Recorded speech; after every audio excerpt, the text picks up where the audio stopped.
Alright, so in this video, I want to talk about something about your career, alright, something related to your work and your workplace. And when I mean your workplace, it means the colleagues that are surrounding you, your supervisors, your subordinates, your peers, alright. So, what I want to specifically point out in this video is don't be a victim of some sort of bullying. All right. If somebody bullies you, you need to say no. You need to take a step at that point itself. All right. If you see some injustice happening, especially to you, or even to your peers, or your seniors, or your subordinates, please take a step and don't be afraid. What happens is, suppose if you are a victim of some biased behavior, or you are a victim, I'll use the word victim because this is a kind of victimization, because people on one end who are at the receiving end of bullying or unbiased or biased behavior, uh, kind of, they are actually, it's not good. And I don't think good people, deserving people, talented people deserves such kind of nonsense behaviors and approach. They don't deserve it. That is why I am using the word they are victims. All right, might be victims of circumstances also. So, if you are one of such individuals, all right, and you feel that some sort of injustice is happening to you, might be the way you are being approached by your seniors, especially, right, or might be the way your performance is getting assessed, right, which is biased or which is not apt, it is not appropriate, right. um, the way you are being told to work, right, it is just not making sense. So it can be many situations where you feel that no, what is happening to me is not justice, it is not proper, and it is not as per what the company culture is supposed to reflect, is supposed to say. It is not as per that, right. So in these situations, you need to be vocal and you need to take a stand. Now, let me highlight some of my personal experiences during my career, right, during my professional works, when I was doing full time employments. So what is at the top of my head right now, I'm discussing and sharing it with you so that you understand from where I am coming from, and you will understand what is the reason for me to make this very important video. And this video is also associated and linked with your mental health. All right. So what I can think, the first example, what I can think is,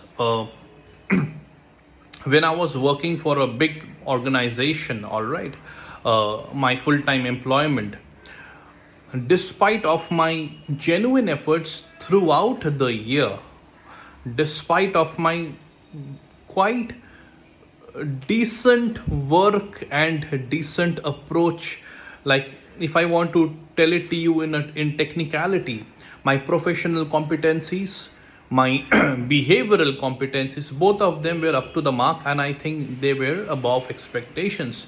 uh, I am sure about it, all right, because I am the one who has worked in certain KRAs, in certain competencies, and I am the one who is having a genuine awareness about what I have done. Also, the people who have worked with me, they will also have the same awareness, I suppose. So, anyways, despite of me working quite good throughout the year, I was given the least annual appraisal, all right.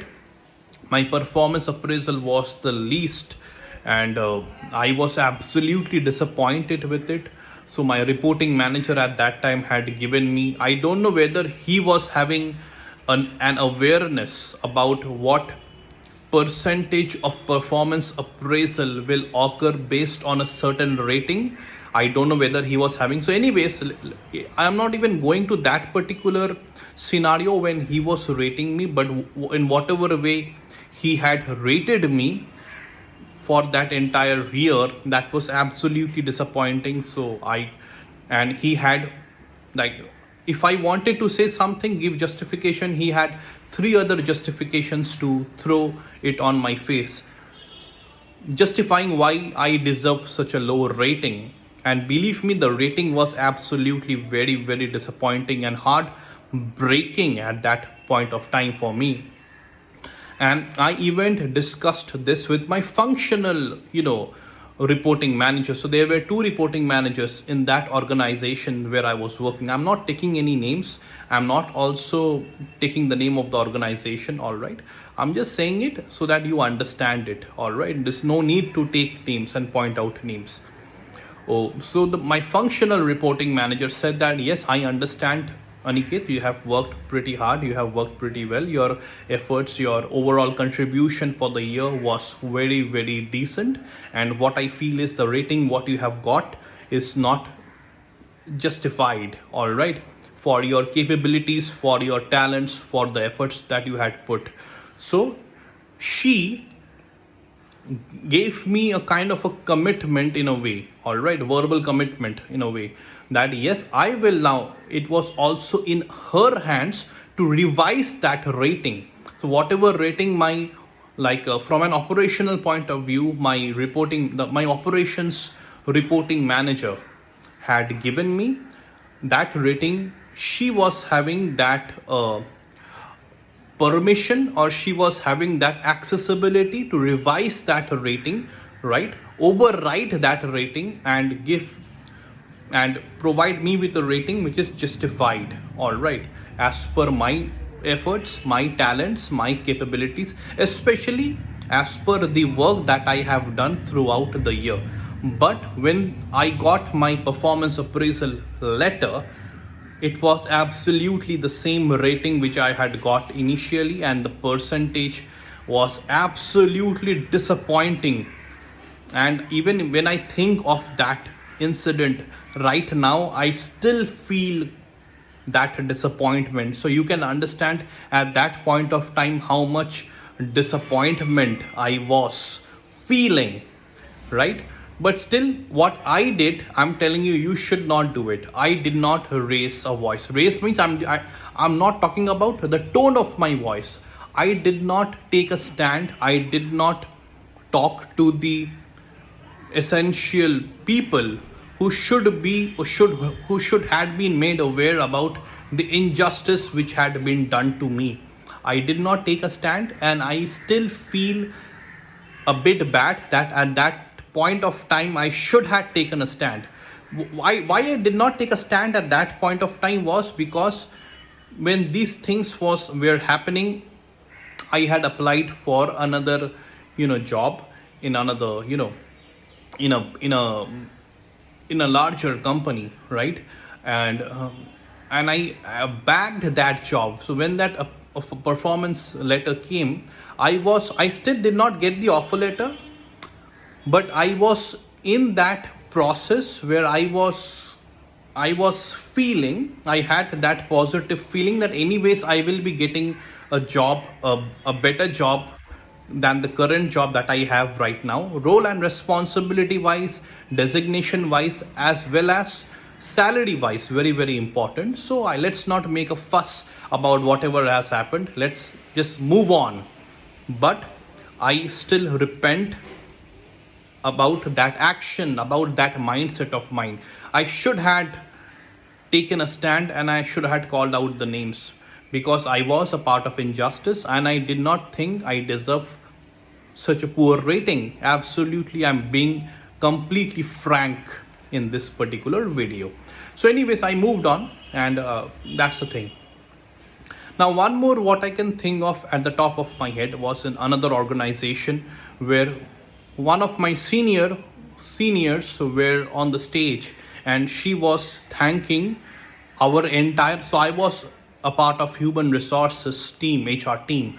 So she was thanking the entire HR team, and it was like a our team, like in our region, our team consisted of five HRs, right? Area HRs. It consisted of five area HRs. What I can think of: one, two, three, four. I think four or five area HRs, cluster HRs. I do not remember specifically what is that accurate number. So it will be four or five. So, anyways, when my senior, who was the at that time I was a senior executive of HR, and that senior of mine was a manager of HR. So that manager of human resources, she thanked the team, calling out the names of all the HRs instead of my name.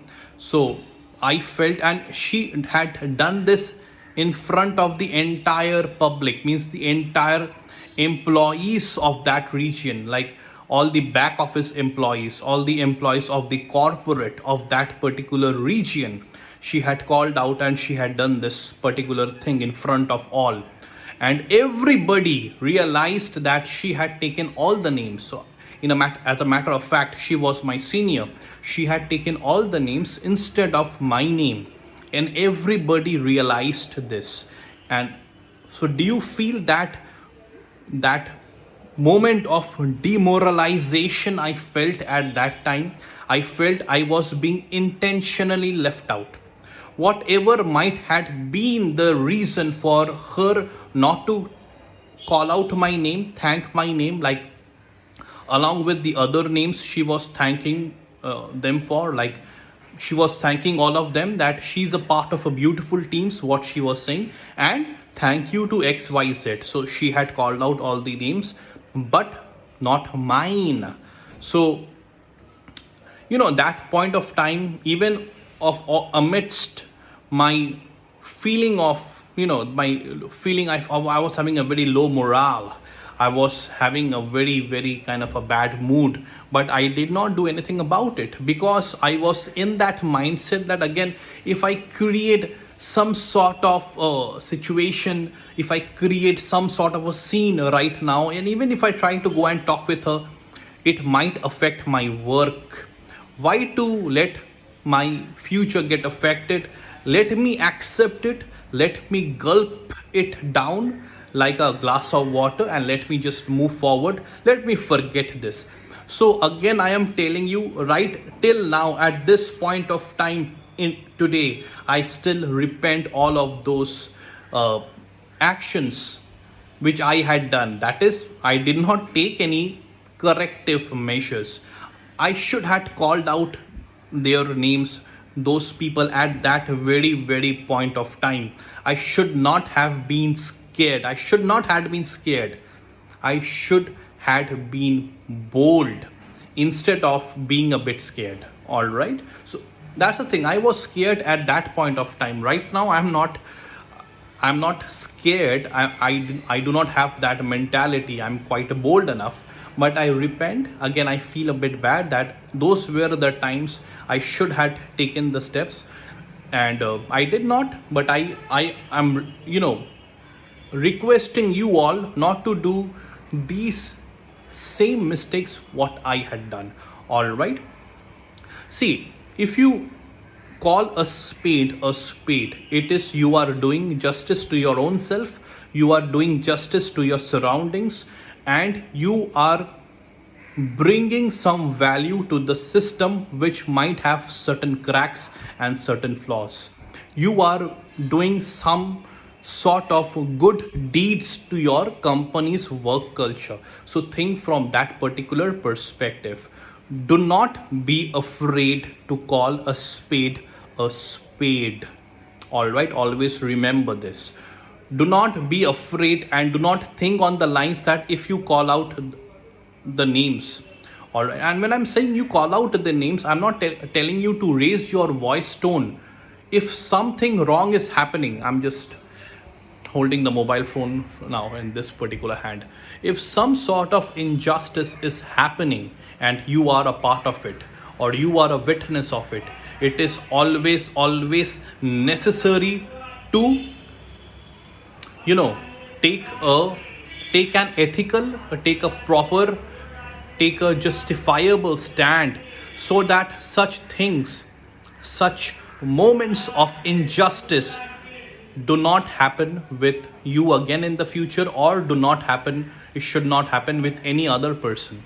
All right, so never be afraid to take the stand for the truth.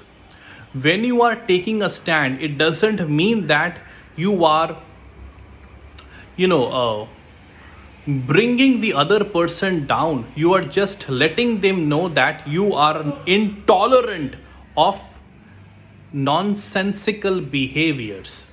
You are intolerant of one word that is absolutely appropriate, and I am using it again and again, that is injustice. You are intolerant to injustice. It is because of your hard work, it is because of your talent, your capabilities, your skill sets, your work experience, you have got that job, right? So you're not doing anybody else a favor. You are just working because you feel that particular role and responsibility is absolutely suited for you, and the organization will benefit from the work that you are putting, from your efforts that you are putting every day.